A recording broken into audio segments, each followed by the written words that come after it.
বুবু বিদেশে একটা ছেলের সাথে প্রেম করে। ছেলের নাম ফরাদ, ইটালি থাকে, এখন দেশে আইছে। বুবু আপনারে কি ভালোবাসে, আপনার থেকে আরো অনেক ভালোবাসে ওই ছেলেরে। আপনার সাথে ফোনে কি কথা বলে বুবু?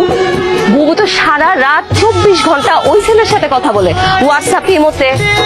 আপনি একটা কথা বলেন, আপনি বুবুকে যখন যখন ফোন দেন তখন তখন পান না তো? কারণ বুবু আমার ফোন দিয়ে ওই ছেলের সাথে কথা বলে। কেন জানেন?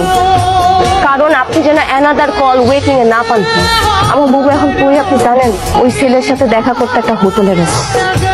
আমার পাখি আমার হাতি ধরতে দেয় না, আবার আরেক বেটার লোকে আরেক হোটেলে যাইবো? না না, আমি এসব বিশ্বাস করি না। বুবু যে আপনার হাত ধরতে দেয় না, এটাও বুবুর একটা অভিনয়।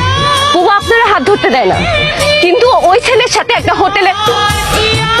আমার বুবু তো, আমি এর থেকে আর বেশি কিছু বলতে চাই না। ওই ছেলে বুবুরে ছবি পাঠাইছে, আমার ফোন দিয়ে মেসেজ করে দেখেন। আপনি জানেন আমি এখনো আমার বুবুকে ফোন দিতে পারি, সে তো ওই ছেলের সাথে হোটেলে আছে। কি অবস্থা? কই তুই? তোরা ভালো লাগাইছি, কত কিছু যে নিয়ে আইছে, তোর লেগেও নিয়ে আইছে জানোস। বাহ, ভালো তো, ভিডিও কল দিব। এই দেখ কত কিছু নিয়ে আইছে, দেখ দেখ দেখ। তুই যে মিজান ভাইয়ের সাথে এগুলো করছিস, তো একদম কাজটা ঠিক করিস নাই। মিজান ভাই খুব কষ্ট পাবে যদি এগুলো জানে। মিজান ভাই একটা ভদ্র মানুষ, সহজ সরল মানুষ, তার মনটা এত ভালো। তুই কেন মিজান ভাইকে ঠকাইলি? কোনটা ঠিক আর কোনটা বেঠিক ওইটা আমি খুব ভালো করে বুঝি। আকি তোর আমার এগুলো বুঝানো লাগবো না, আমার নিজের ভালো আমি নিজে বুঝি। মিজান ভাই, আপনার কি অবস্থা? আপনি কি সারাত বাড়িতে যান নাই? সারাত খাওয়া দাওয়া করেন নাই, বাড়িতে যান নাই, এখানে এভাবে পড়ে আছেন, এটা কোনো কথা? খেয়াল এইসব পাগলামি করতেছেন। কি করছেন নিজের চেহারাটা কোন তো? আপনি যারা বিশ্বাস করেন, অন্ধের মতো বিশ্বাস করেন। এটাই আপনার সব থেকে বড় দোষ মিজান ভাই। আমি আপনার হাতটা ধরতে চাই, সারাটা জীবন আপনার পাশে থাকতে চাই। আগে তুই কি পাগল হয়ে গেছোস? কি যাতা কথা কইতেছোস? তোরে আমি বইনের নজরে দেখি। মিজান ভাই, তুই যা কইতেছোস সেটা আমার পক্ষে সম্ভব না। আমি আপনার বিয়ে করতে চাই। তুমি এইখানে বসে আছো? হ্যাঁ, তাই আমি যে তোমারে পাগলের মতো খুঁজতাছি সেই দিকে তোমার কোনো খেয়াল আছে? গতকাল রাত থেকে আমি তোমারে কতবার ফোন দিছি, তুমি দেখো তো, একটাবারও তুমি আমার ফোন ধরো নাই। তুমি কি মনে করছো তুমি এরকম লুকায় থাকবা আর আমি তোমারে খুঁজে বাইর করতে পারবো না?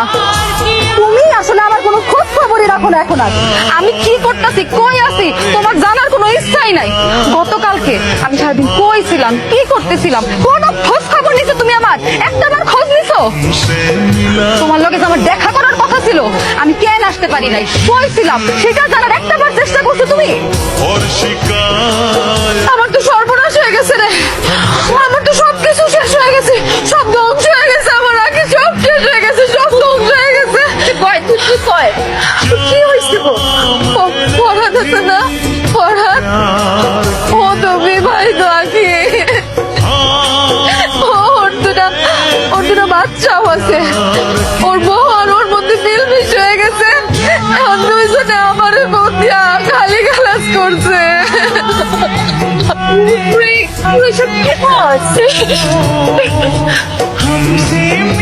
তুই ঠিক বলছি জানোস, নিজানের বদয়া লাগছে, নিজানের বদয়া লাগে আজকে আমার সাথে এরকম হয়েছে। আমি কি করব?